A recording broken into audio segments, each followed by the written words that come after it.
We are here today to present the outcome of one of the many complaints we submitted following the DCU whistleblower teacher interview on what happened on the DCU course. You can see the whistleblower interview on our YouTube channel if you missed it. As soon as it was released, it got 500,000 views on YouTube and another 500,000 across all the other platforms. It went viral.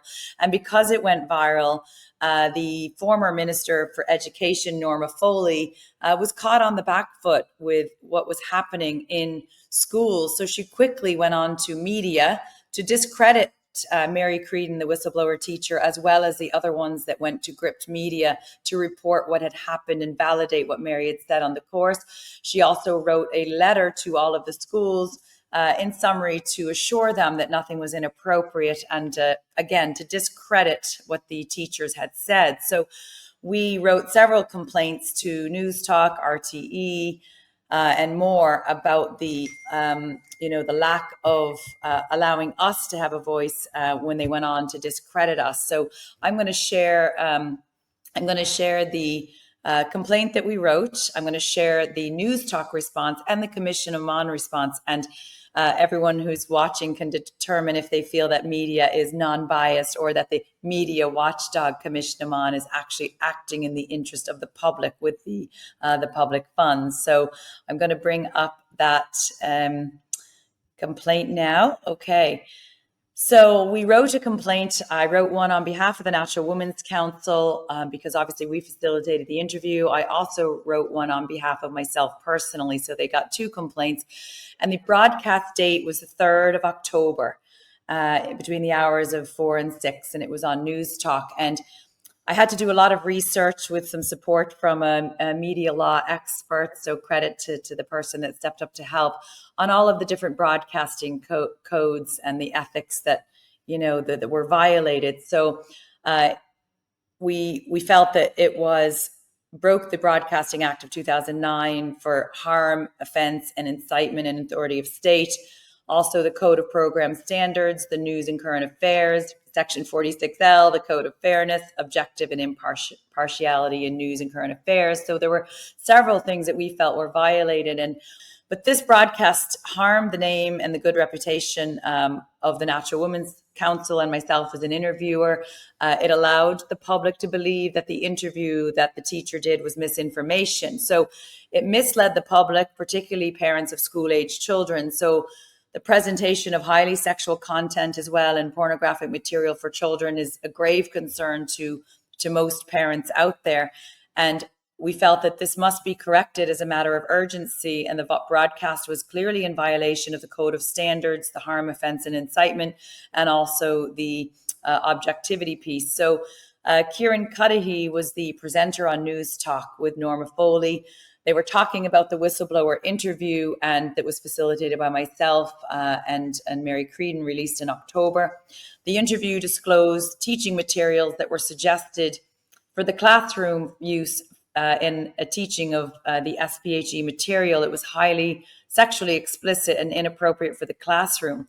Minister Foley stated that these were adult materials for adult discussion and not for the classroom. So Minister Foley thought she could convince the public that a year-long teacher course that showed teachers highly sexual content, including hands-on activities, making things like a penis and sexual organs and talking about fisting and rimming and adult fetishes, was only meant to be discussed with those teachers, not in the classroom. However, more and more information was fed into gripped media, including a recording that was done with a teacher basically stating that this is brought into the classroom and it's great when you can get down and dirty or whatever the quote was with students. So again, we had more facts and evidence to offset what Minister Foley went on to gaslight the public with. And the presenter then referred to the material that had been widely shared online. And I'll go to the next slide. And his quote, Kieran Cudahy said to the public, all the parents listening, is, "I don't think the message could be any clearer. It's complete misrepresentation. You're better off to ignore it." So a public broadcaster who gets public funds told the public that the interview that the teacher whistleblower and the other teachers that went forward to media stated was misinformation and to ignore it. So at the end of the day, it was children who were harmed because there is harmful content in the classroom. And if the public believed Kieran Cuddihy on Newstalk or Norma Foley, they might really dismiss it as misinformation, and their children are being harmed in the doors of the classroom. So when we listened to this broadcast, I contacted the show when the show was still on to request an opportunity to explain the content and give my side. I was not facilitated. I sent a message to Newstalk through email, also through WhatsApp, and also through their text. So 3 additional points of contact, as well as the 4th one, which was a call to the studio. I contacted the studio twice. I spoke to someone called Dara, who refused twice to put me through. So there was the email, the text, the WhatsApp, and 2 calls to the studio. That's 5 points of contact. They completely blocked me from getting on as the interviewer, the facilitator of the interview, to give my side of the story. So the information in the whistleblower interview was an accurate account of the teachings from the course. It was misrepresented, unfairly represented, and not objective at all by Kieran Cuddihy and Newstalk. Teachers were told also on the course that workshops would explore the SPHE material, so it would look like it would be, in a classroom space. We had more and more evidence come out to prove Minister Norma Foley and Kieran Cuddihy as being incorrect.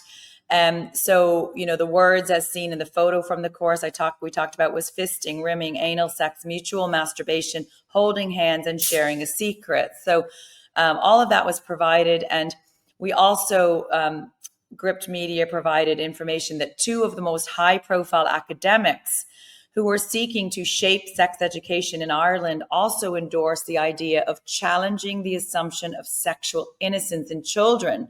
They wrote about queering of childhood innocence, the problematic assumption that children are somehow free of sexual knowledge. So these are people like Dr. Aoife who went into the doll and stated childhood innocence is a barrier to sex ed, that children's sex ed should start from the age of early years, 3 to 4. Dr. Aoife is the one who was on the one of the 13 woman-only panel for the NCCA, who designed the junior cycle, someone who thinks children are sexual at birth. So clearly the wrong people designed the course. On the next slide here, you can see all the evidence in relation to the DCU course, which I sent to Newstalk as part of the complaint. And really, in summary, stated that the broadcast causes harm to myself, also to parents and children. The interview was with Norma Foley was inaccurate.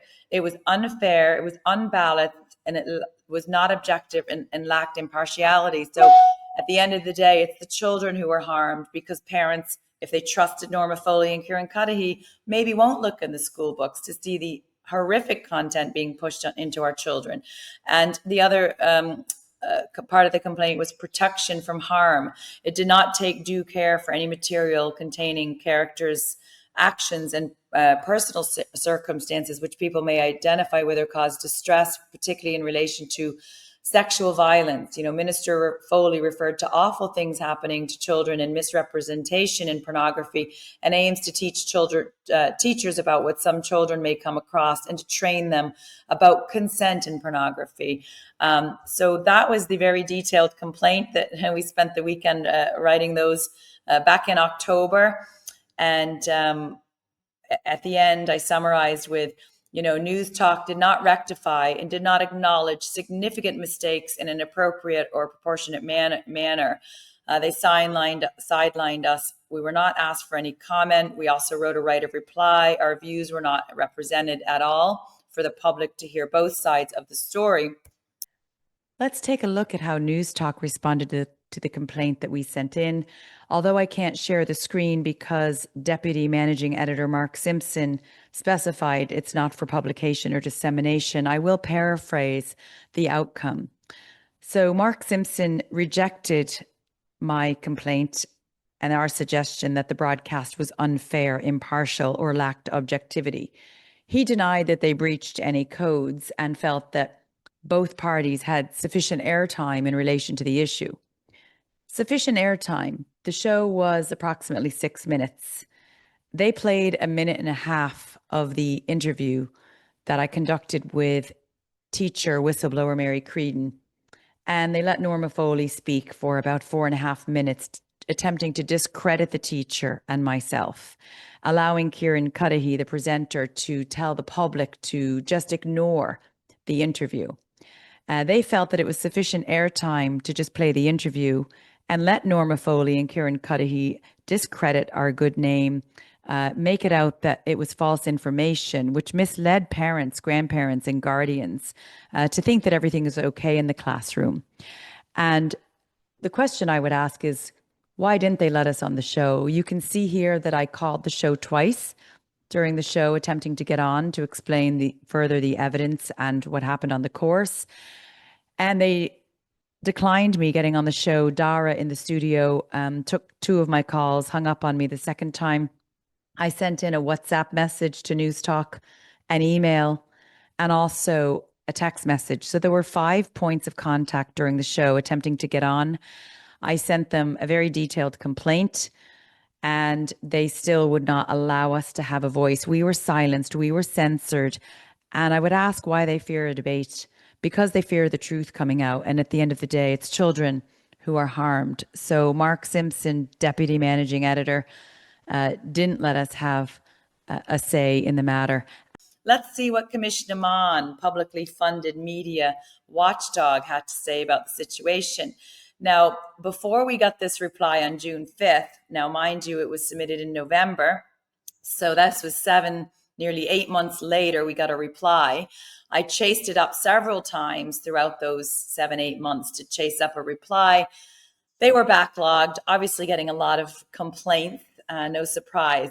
And they wrote back to us to state that they got the complaint, they've considered and discussed the relevant material, but the commission decided not to proceed further with the complaint.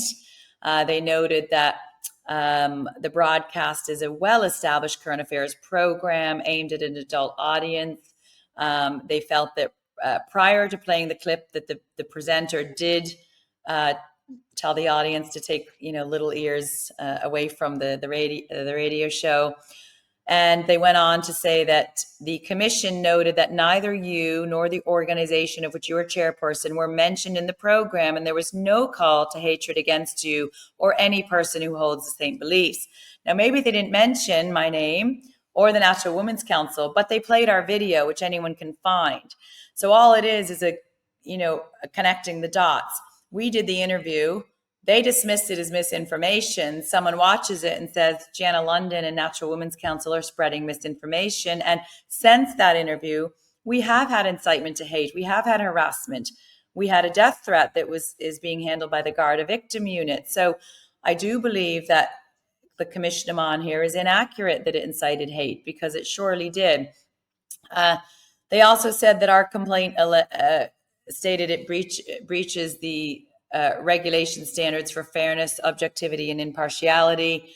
They don't feel it does. The commission noted that when facts and widely understood and sufficiently established to be true, the codes of fairness, objectivity, and impartiality does not require a contrary opinion to satisfy the code. So they're allowed to get just one side of the story, Norma Foley's side, one side of the story. Kieran Cuddihy can dismiss her side as accurate and our side as misinformation without even giving us, the public, a voice in the matter, a chance to present evidence. And in the complaint that we sent to them, which we can certainly put the link on and upload to our website as well, is we provided evidence that what the teacher whistleblower stated was factual.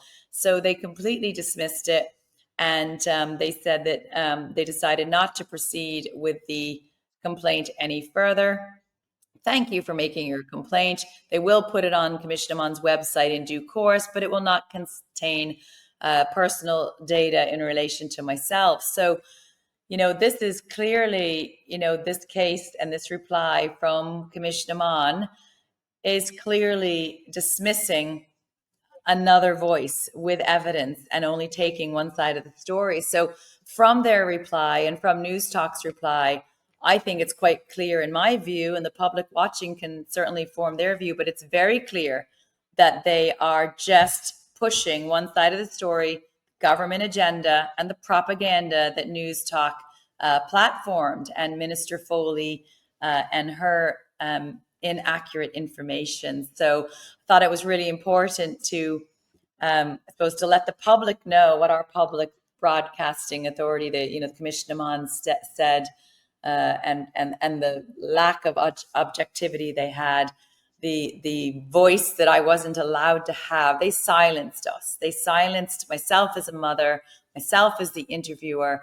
They allowed only one side, and it had, serious consequences. We had to go out and try to, again, Eugene, do podcasts to share more and more evidence of the interview and share how the media handled. And this is RTE handled it inappropriately. Unfortunately, RTE, we gave them too long to reply to our complaint, which they never replied to. We gave them too long, and we missed the window to submit that one to Commission Meán by just a couple of days. So that was a slip on our part, but RTE never replied to our complaint. Newstalk dismissed it. And there were several other media outlets like the Journal that also tried to dismiss the credibility of those teachers. So make your decision yourself. For everyone listening, the public is media, publicly funded media, just a propaganda arm of the government. I think it is, but I thought it was important to share that. Yeah, Jana, I think the example I would give is that Gript Media did pick up on it, right? Yeah. So they saw that there was a real story here. They chose to dig into it in more detail. That's what RTE and the Journal.ie and all those other people should have done, but they don't care. It's not part of the agenda for those people. This, we're going to do another video talking about media, and this is just an example. And I think, as I say, Gript dug into it. They scratched under the surface and they found some of the issues and they covered them. Yep. And we'll put those links in the description. We'll put links to all the various videos. We went through the whole history and chronology of this before, so we will capture that so people can take a look back.